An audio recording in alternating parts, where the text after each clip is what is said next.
He sido designado por la organización para actuar de moderador de este acto, por lo que en primer lugar quiero presentarme.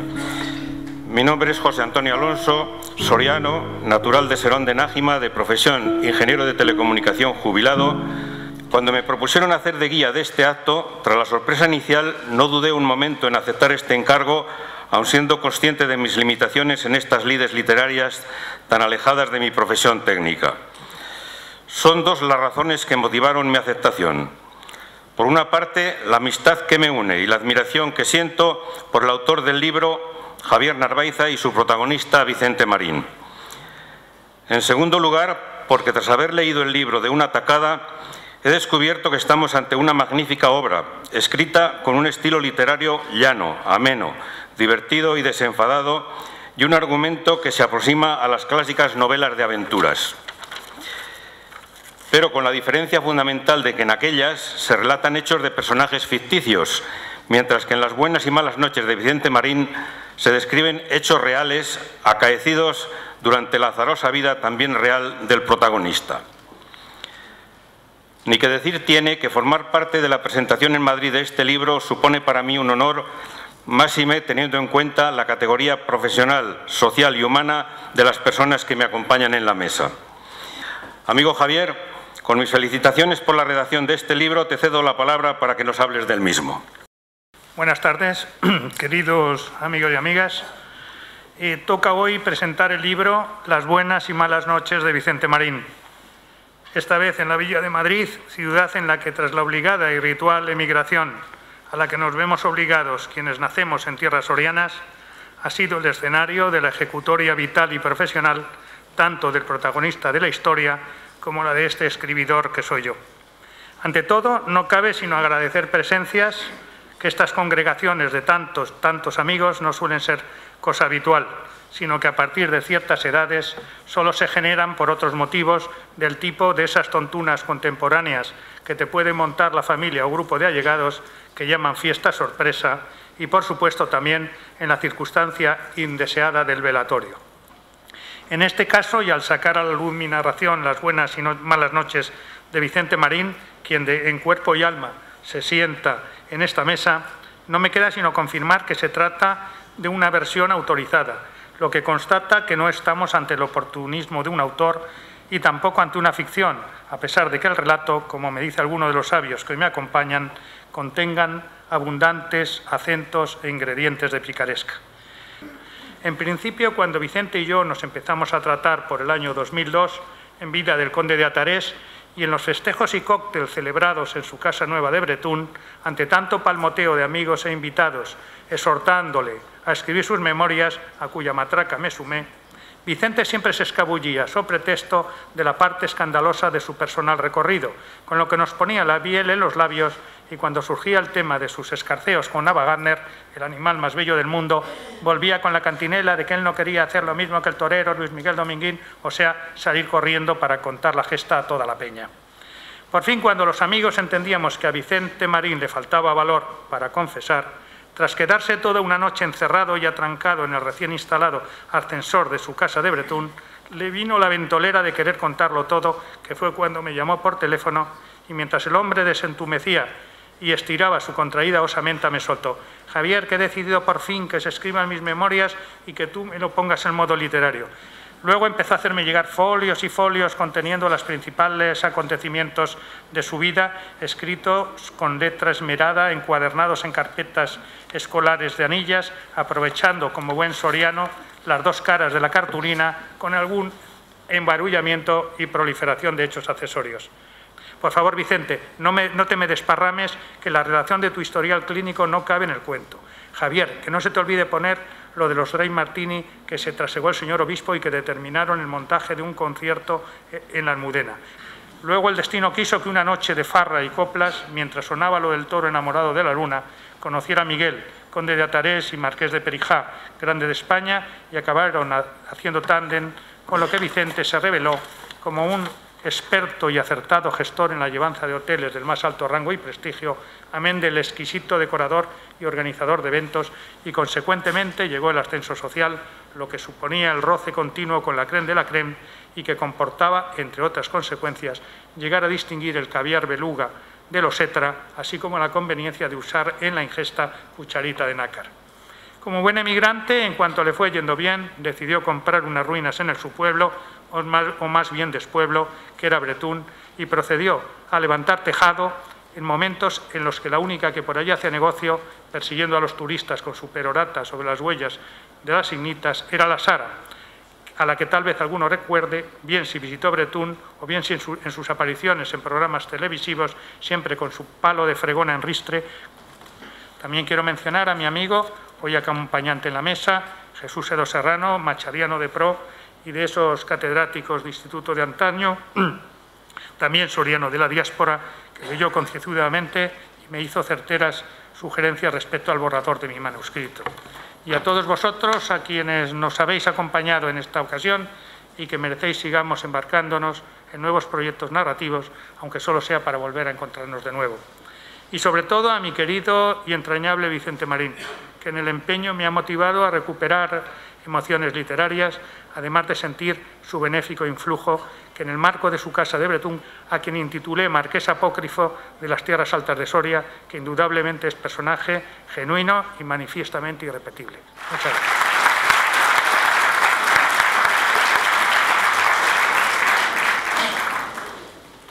A continuación va a tomar la palabra el profesor don Jesús Edo Serrano.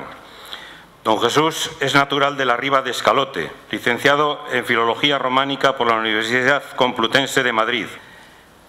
Buenas noches, respetable público. Entronca este libro, Las buenas y las malas noches de Vicente Marín, de Javier Narváez, con la novela picaresca, esa modalidad popularizada en el siglo de oro, con dos elementos esenciales, la condición social del protagonista y su estructura autobiográfica. La concomitancia de este libro, Las buenas y malas noches de Vicente Marín, con el Lazarillo es significativa. El Lazarillo va pasando por distintos amos: el ciego, el clérigo, un hidalgo, un fraile de la Merced, un buldero, un capellán y un alguacil. Vicente pasa por un internado en los Salesianos con sus rezos y declinaciones, después con los misioneros del Verbo Divino, por la milicia como enfermero, más tarde es camarero en Madrid o Mallorca, mayordomo en el Palacio de Higares en ambientes de toreros y folclóricas, y siempre ganando puestos en la escala social, camarero encargado del establecimiento Maite y en el Royal Automobile Club de Londres. Hay momentos en que la vida del Lazarillo y la de Vicente se asemejan. Después del ciego, nos dice Lazarillo, pasa Lázaro a servir a un tacaño clérigo que lo mata de hambre y al que sisa algo de una hogaza que en un arcaz tiene el clérigo y que lo confunde a oscuras con una culebra porque tiene una llave escondida, la llave del arca escondida en la boca, y descubriendo el engaño le da una tremenda paliza y lo despide. Esa aportación única, que es la picaresca a la literatura universal, tiene antecedentes en el Arcipreste de Hita, en el Corbacho, en la Celestina, en la Lozana andaluza del cura Francisco Delicado. Vicente va escalando puestos en la sociedad. El Lazarillo a veces sale del trueno y cae en el relámpago. Vicente entabla relación con don Miguel López de Tuesta, conde de Atarés y marqués de Perijá, que le encarga la gestión del Hotel Galiano. El Lazarillo se casa con la criada del arcipreste y todo termina en un trío bien avenido. Y al final los dos logran la estabilidad y el sosiego. Hay en Vicente siempre un deseo de superación, como en el Manuel, nacido en Almazán, el protagonista de La busca de Baroja. Cada novela tiene sus peculiaridades. Lo que es dulce y compasiva sonrisa en el Lazarillo se convierte en desengaño y moraleja en el Guzmán de Alfarache, en mueca grotesca en el Buscón. Esta corriente realista es una constante de nuestra literatura, que pasa por Cervantes, su Rinconete y Cortadillo y muchas más, el Coloquio de los Perros, María de Zayas, Villarroel en el siglo XVIII, el Fray Gerundio de Campazas, en Galdós en su Misericordia, Baroja, Valle Inclán, Zunzunegui, hasta la familia de Pascual Duarte, en que la corriente del realismo, que tiene esa corriente de realismo existencial. Vicente llega muy lejos, hasta rozarse con Layet. Conoce y se relaciona con personajes importantes como Luis Escobar, el maestro Morales o César Manrique. El Lazarillo, en su prólogo, nos advierte: consideren los que heredaron nobles estados cuán poco se les debe, pues fortuna fue para ellos parcial, y cuánto más hicieron los que, siéndoles contraria, con fuerza y maña remaron y salieron a buen puerto. Buen trabajo, mucho esfuerzo y magnífico resultado. Lo tuyo es la aventura narrativa. Estamos ante un buen escritor. Les invito a la lectura de este libro, Las buenas y malas noches, de Vicente Marín.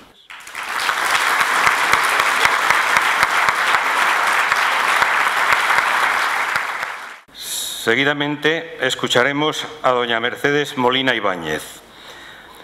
Últimamente ha desarrollado un amplio informe sobre la despoblación con el objetivo de dar visibilidad a este grave problema en las políticas comunitarias. Doña Mercedes Molina, tiene usted la palabra.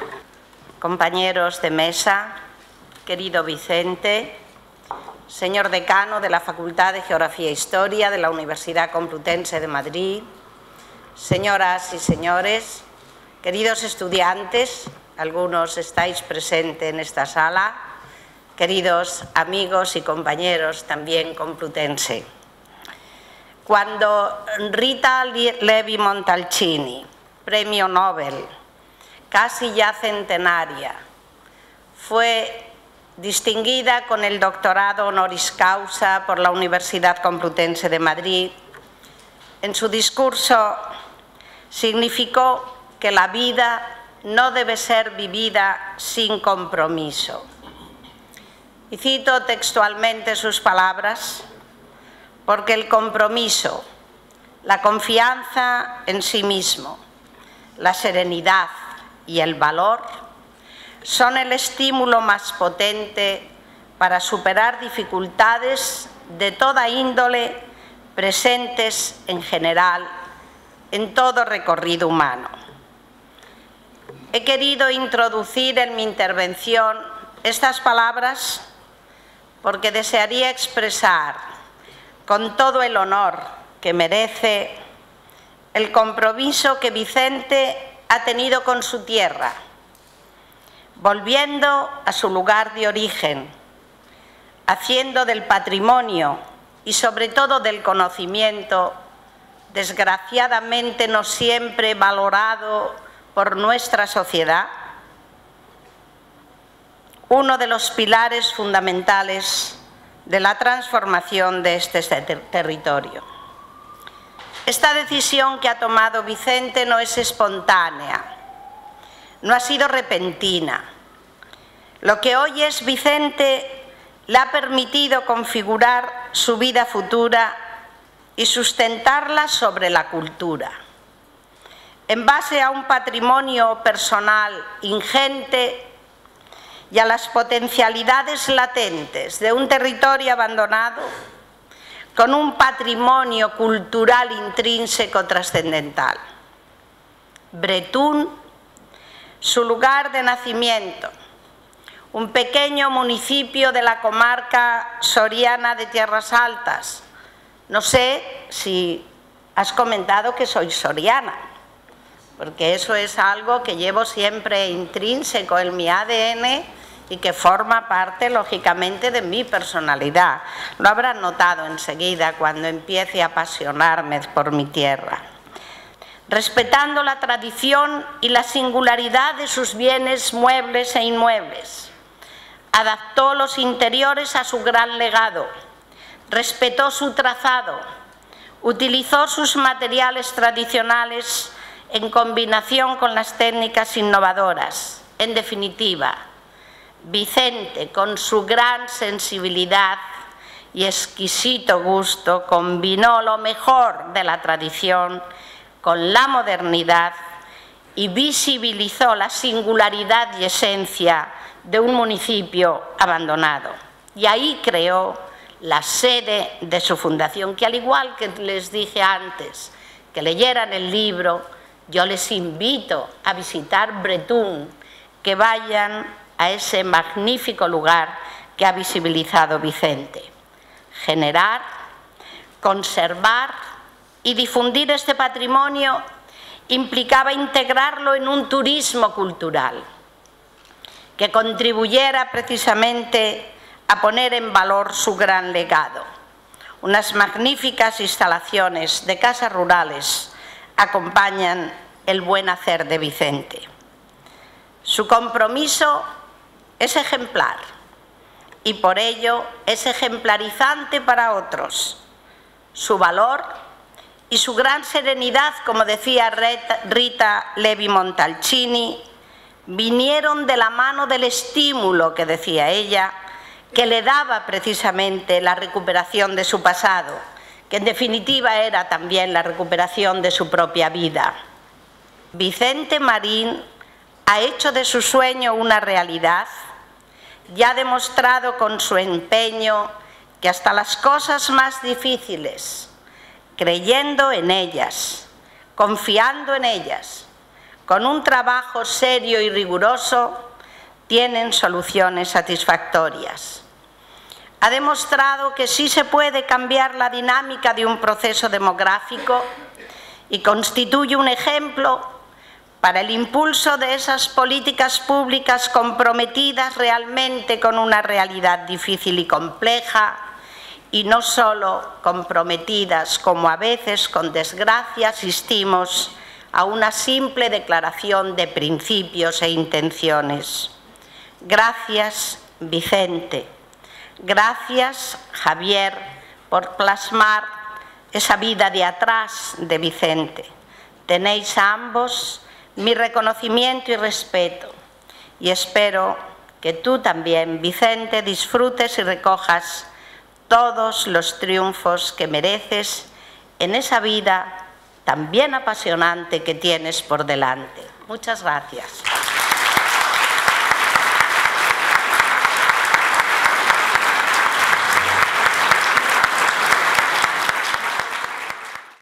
Don Manuel es autor de varios libros y artículos sobre temas de historia general, genealogía, heráldica y nobiliaria.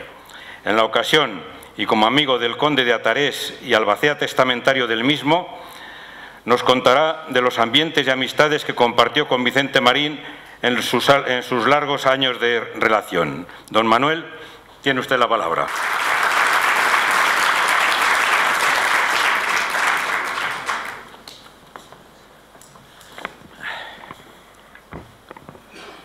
Moderador y cronista, maestro Narváez, doctor Edo, doctora Molina, muy querido Vicente. Señores y señores, y amigos y amigas muchos que estoy viendo delante de mí.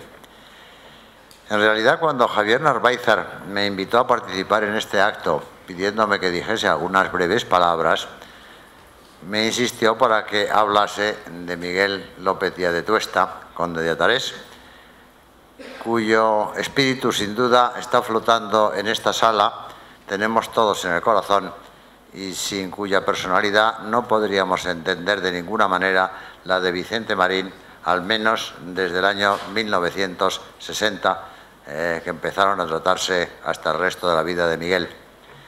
Yo realmente no conocí a Miguel Atarés en Madrid, lo conocí en el Trópico. Yo vivía entonces y trabajaba en República Dominicana.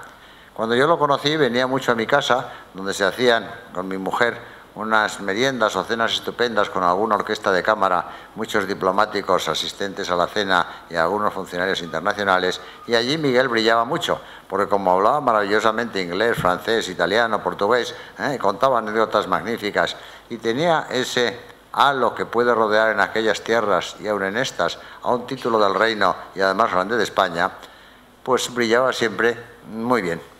Luego coincidí con Miguel más veces en algún viaje en el barco de nuestro amigo alemán por tierras del norte, y recuerdo que un día, hojeando uno de esos libros antiguos de historia de Aragón, las crónicas de San Juan de la Peña, algún otro, cayeron al suelo en su biblioteca de Miguel unos papeles donde había anotados unos árboles genealógicos a mano.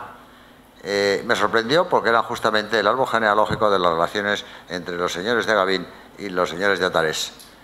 Y le pregunté a Miguel, diciendo: Miguel, qué cosa tan interesante acabo de descubrir. Y me dijo con su tono habitual, que conocéis muy bien: no, esto no es mío, esto lo haría mi padre, yo esto no lo he leído nunca, no me interesa nada. Claro, no le quise decir: pues casualmente la letra de todas estas hojas es la tuya. No solo las había hecho, sino que conocía muy bien la historia de su familia y muchas otras cosas. Él, como cuenta muy bien Javier Narváizar, nunca quiso estudiar, hablaba muy bien idiomas, tenía una magnífica cultura, conocía muy bien el mundo del arte, era una persona refinada, exquisita, enamorada de la decoración, de las bellas cosas, del ceremonial, del protocolo, pero no quiso estudiar. Y quizá no quiso estudiar porque cuando uno es hijo de un padre tan brillante como era el padre de Miguel, pues no resulta fácil ser igual que tu padre, en vista de lo cual no me pongo en ese camino porque no voy a llegar a donde llegó mi padre. El padre de Miguel, don José Federico López Niulán, había sido gentilhombre de cámara con ejercicio del rey don Alfonso XIII, era un magnífico historiador, fue durante muchos años secretario de la Diputación de la Grandeza de España. Incluso si conocemos hoy la historia de la Diputación de la Grandeza tras la quema de sus archivos en nuestra guerra civil, es gracias a las notas que hizo el conde de Otarés, que sí conoció los archivos y los investigó. Su madre era de una gran familia cubana, aunque Miguel no tenía particular entusiasmo por Cuba, ni por el castillo de Otarés, que teóricamente se conserva en La Habana, ni siquiera por Santa María de Perijá, que es el origen de su título de marqués de Perijá, que le dio a sus antepasados Carlos III.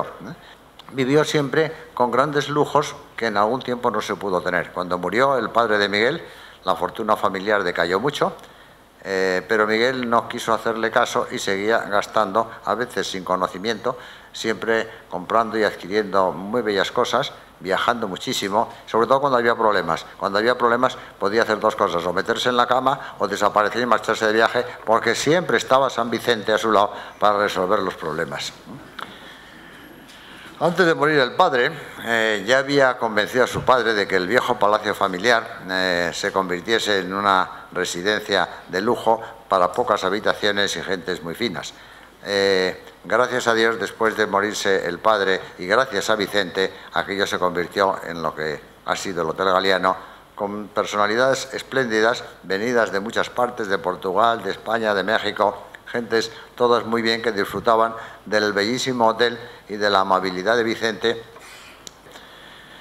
Vicente ha hecho muchas cosas por Miguel y yo no me gusta recordar un Miguel caprichoso, consentido, porque no era lo más determinante suyo. Comprendo que muchas veces Miguel era una persona de luces y de sombras, días que merecía bofetadas y muchos más días donde merecía muchísimos abrazos, porque era persona verdaderamente entrañable. Cuando conoció Bretún, se hizo la casa de Bretún, que hoy existe y que es como el museo, el homenaje y el recuerdo vivo de Miguel, gracias a Vicente Marín. No quería salir de allí, no volvió nunca más a Biarritz.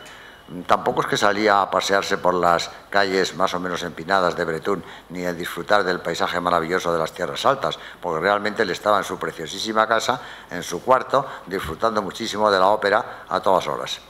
En realidad, Miguel sigue viviendo en Bretún.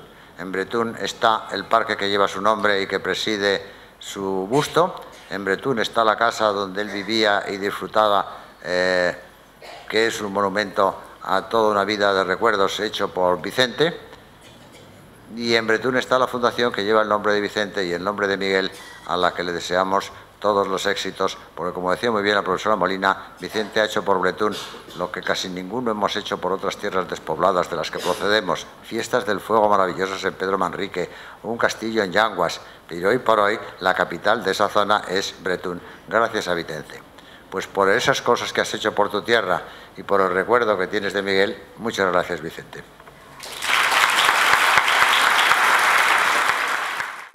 A continuación escucharemos al protagonista del libro, Vicente Marín.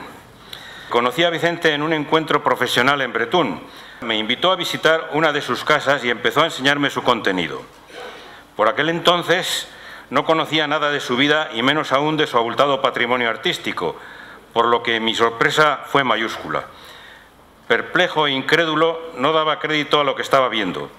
No salía de mi asombro y permanecía absorto y boquiabierto ante tanta maravilla ubicada en aquel pequeño pueblo de las Tierras Altas. Apenas pude, llamé a mi esposa para contarle el sorprendente descubrimiento. En el verano de ese mismo año hicimos toda la familia una visita a Bretún, donde pudimos admirar con detalle el valioso contenido de objetos y obras de arte que atesora.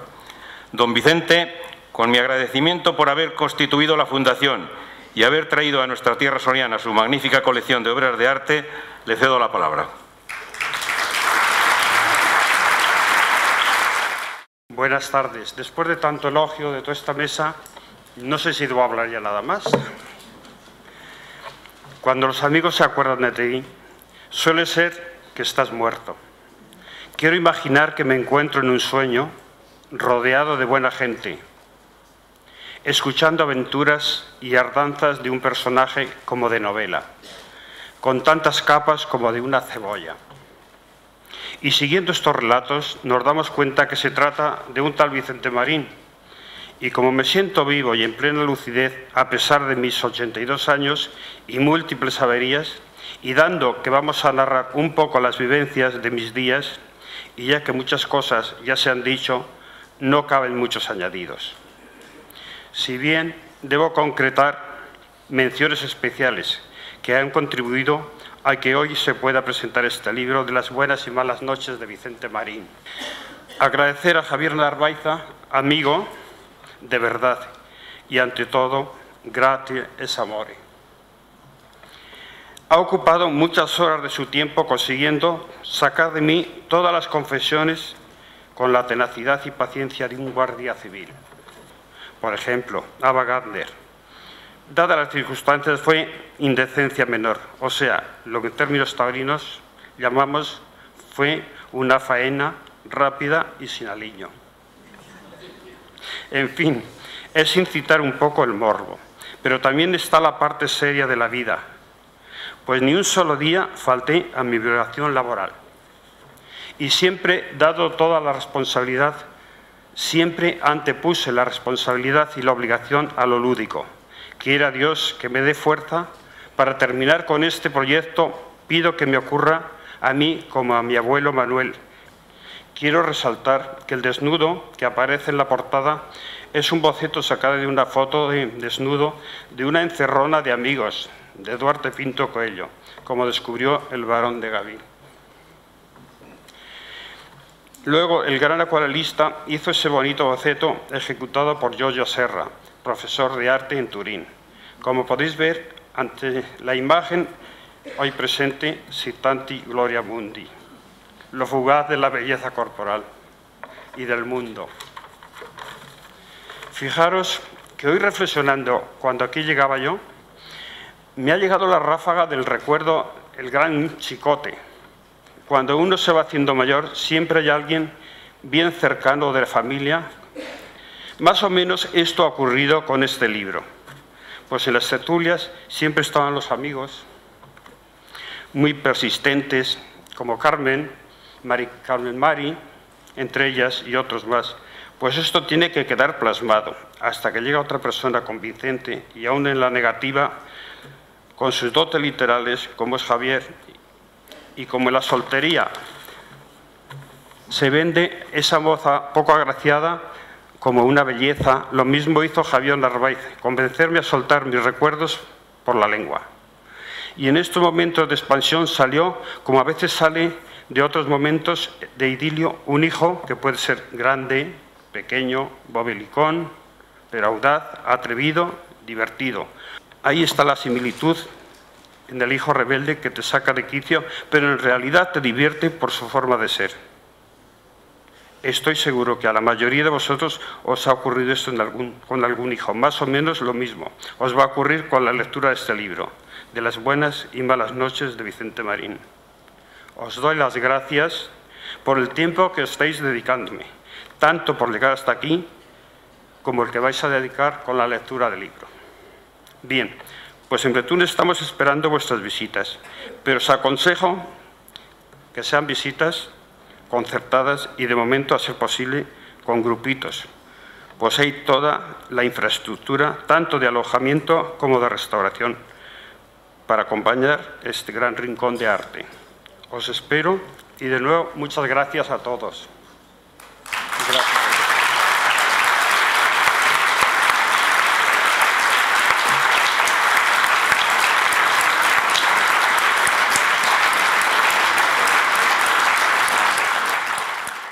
Cuando Vicente estaba, yo creo que con la primera experiencia de vida religiosa, ¿no? Y bueno, había familias de bizmanos que vivían alguno en Bretún. Y entonces por ese motivo tuve esa suerte. Vi también cómo la iglesia, que era el principal referente entonces de Bretún, luego terminó con aquel arreglo tan estupendo que no sé cómo se les apañaba para sacar dinero, porque en toda aquella zona las hermosas iglesias que hay pues han ido deteriorándose de una forma singular, excepto esta de Bretún, que tuvo esa mano. Luego me quedé atónito con las casas que adquirió allí y rehabilitó, de tal forma que Bretún desde entonces ha cambiado radicalmente. Que la misma responsabilidad y amor que ha dedicado a su pueblo, lo ha dedicado a sus amigos, que es una persona entera, que es una persona en la cual se puede confiar y que así como ha hecho mucho por Bretún, cuando uno se ha acercado a él, por el motivo que sea, ha conseguido de él amor, respeto, que lo oigan, lo mejor. Vicente, te felicito por todo lo que has hecho y por todo lo que has...